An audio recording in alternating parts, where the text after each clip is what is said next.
So, in this video today, I'm going to talk to you about how we basically blew up our organic funnel by hosting challenges. My name is Rich. I am the co founder for three high ticket offers right now. Number one, helping people get software product manager jobs. Number two, helping people get tech sales jobs. Number three, helping people get cybersecurity jobs. And what we've done in hosting an organic funnel, we found that hosting challenges has increased our community engagement, increased the time it takes to go out there and aggregate results, increased the number of testimonials that we've also published, and then all at the same time has also, as a result, increased our the revenue that we drove for our offers. So what I've realized is basically this: we help people get jobs, and people pay us to basically learn skills. And help them get prepared for the interviews, coach them through the interview process, ultimately negotiate an offer for this role that they want to transition to either for the first time, or some people are coming into this program because tech has been doing a lot of layoffs, right? Instead of us providing them with all these videos that are very nicely organized, we just host challenges right now. So you can see right here, day 13 of the challenge, day 14 of the challenge, day 15 of the challenge. And we are largely just like showing all of like the coaching calls just live, and people can actually just go ahead and see it. I'm actually running two back-to-back sessions right now, one morning session, one evening session every 12 hours to keep people accountable. What that has largely been able to do, unlike an ad, is like, because like I think leads that are coming in from ads is actually at the lowest level of trust. Is like people come in already knowing what the program, not only knowing what your program is and how it operates, they already come in knowing who some of these community members are. And what that has also done is we want to turn all these people actually into influencers. And they actually want to go and do that. So it's almost like a reality series, right? And this model has been run before, for years, decades. Europe has tried to get more Americans to watch Formula One. When they whipped out their own documentary on Netflix, it basically increased the number of people that like wanted to go out there and watch it. Netflix does this very well. This model was started with like UFC by hosting The Ultimate Fighter, which was like a reality show, and then like people started becoming so enamored of these people's stories because that's ultimately what people want is stories. This guy right here, his name is Patrick Cavilla. He did this video. I think it's absolutely like amazing. America's Most Savage CEO. He calls it attract, converse, immerse, and then extend. You attract people with really good content, and then you convert them into paid customers.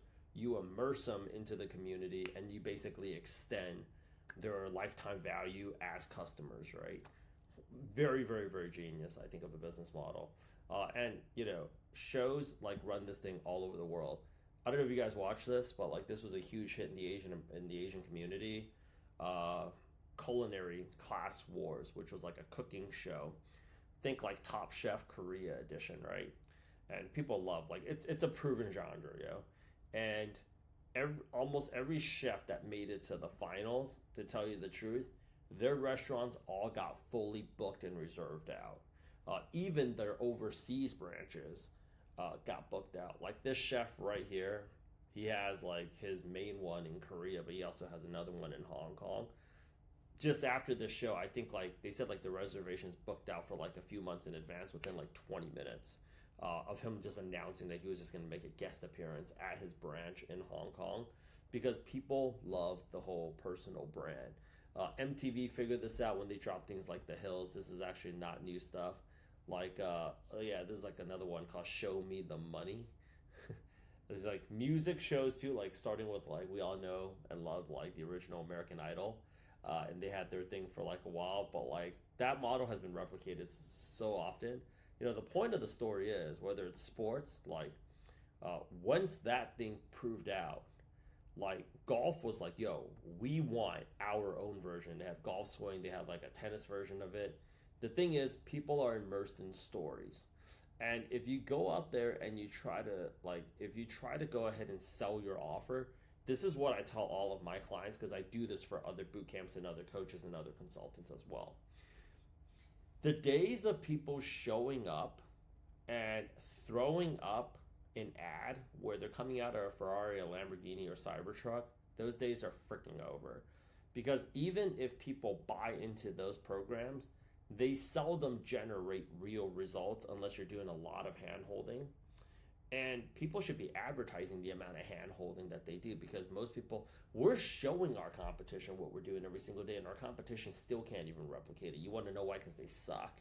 But number two is like, people want to go ahead and do things with other people. I honestly don't think that if you went to like a Columbia MBA, you don't know what like the NYU MBA program is like. But people want to go and buy in there because they want that freaking interaction with other people. When you sell the community, you win 10 out of 10. When you sell your offer, you honestly win out of every 6 to 11 times. You want to know why? Because number one, they don't trust you. Number two, they're not going to do it. Number three, it's just too much work. There's 5 things that Alex Hormozy talks about in terms of like delivering the offer. Number one's the dream outcome, perceived likelihood of achievement, effort and sacrifice, pricing, and then timing, right? I live by those 5 things because I think that Alex Hormozy is like freaking like just a sales and marketing genius, especially for like all things online marketing. Dream outcome, can you deliver me this outcome? I think I can. Like this is like we've done it before. We've done it for so many years. Yeah, but I don't really give a shit because like I want to know if you can do it for me. So it's like, what's the perceived likelihood of achievement for me, right? And when you take a look at it from that sense, it's like, let us show you other similar. Let us show you other similar businesses that we've done this for, and let me show you for other people that we've done this for. That's if you do it on a B2B versus a B2C level. Yeah, but how much work is it going to require from me? You want to know why I stopped hiring agencies that run ads versus like just me building out my own team in Asia? Because every agency that I've invested in, the standard offer is about 10 to 15K for onboarding. And I always have to drive that dynamic from the very beginning to the very end, which takes my eyes off of what it is that we're doing right now. It takes my eyes off of what we're doing right now. And then it's like, I got to go ahead and do that because the onboarding process for these people absolutely is hot fucking garbage. I've did it for people that is like, we'll do it for like 100% commission salespeople. Like, I always find myself having to do it because you want to know why? They did it for somebody, and when they care to do it, they did it really well. It's like, it's a different experience if I showed up to a restaurant and David Beckham showed up to a restaurant. Like, when my friends and I, we showed up to the Salt Bay Steakhouse. You know this guy, right? This homie right here, honestly, mac and cheese I think was like pretty amateur that night. Crowd was like okay. He was there, but we couldn't get him to do the thing at our table because he was like fully booked out. And you know what? Like I just think like the quality of food compared to like what people drop, I don't really think it's like all that worth it. But yeah, when David Beckham shows up there, I'm pretty sure everything that's coming out of the kitchen is like on point. So it's like there's skill versus will. They can do it versus they can't do it. For somebody like me that's running a small to medium sized business, a lot of these high ticket offers, they don't give a fuck about me and they don't give a fuck about my team. But like honestly, like when I take a look at the people that do give them testimonials, they already have somewhat of a social media presence. So for them, they get like the A team, and I'm not getting the A team. So what I realized is I just got to go out there and build my A team. But even then, it's just like you have to show people like, the value of it is like, if the value only comes from you, you're the burger. Okay? You want to be the fries and the shake and the toy, the Happy Meal. When you sell the community, you can't lose with people. You cannot lose with people because they feel like they're just going to get so much value off of all the other people that they meet out there that they want to go out there and, get in on this because that's where like the real action is at. That's where all the, secret knowledge is at, right? So if you want, you can go ahead and be a part of my own mastermind. It's called Skool. And if you don't, that's totally cool because I'm honestly just documenting a lot of this knowledge. But even as I'm giving out this knowledge right now, I had 3 high ticket offers that just came through today. And they're just like, yo, Rich, I love it. We want to work with you. I need to replace my head of marketing. I need to replace, my own team because they're like, my people just freaking suck. honestly speaking, that's the next video I'm gonna make. One of the reasons why you guys are struggling out there as a high ticket offer is your team fucking sucks. And you need a better team. You want to know why you need a better team? You need a better team because you need more Asian people on your team. No, I'm just kidding. Actually, no, I'm not. No, I'm just kidding. Like, you guys need more people. To tell you the truth, it's not really about race, but like, I set up my shop here in Asia for a reason, but personal reasons and family reasons. But like, I'll do with this if you guys made it to this part of the video.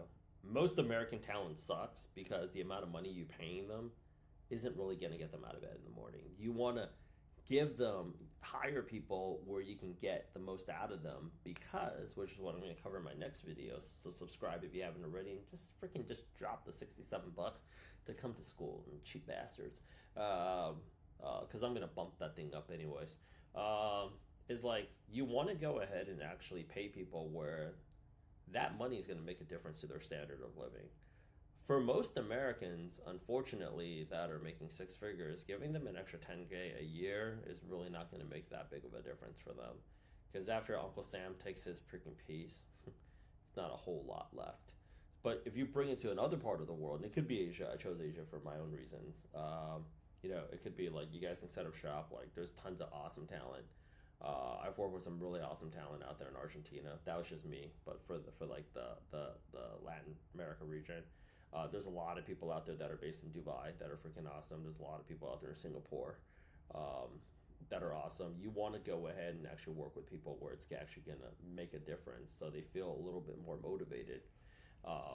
For a lot of Americans, though, you can almost like 25% up their pay. It's not, in this space when we're talking about digital marketing, like running ads and stuff, it's not going to make that much of a difference to their situation. And I'll go ahead and talk to you very specifically about who it is that you need on your team to go out there and really scale. But that's on the next video. See me in Skool. Don't be late to school. See you there.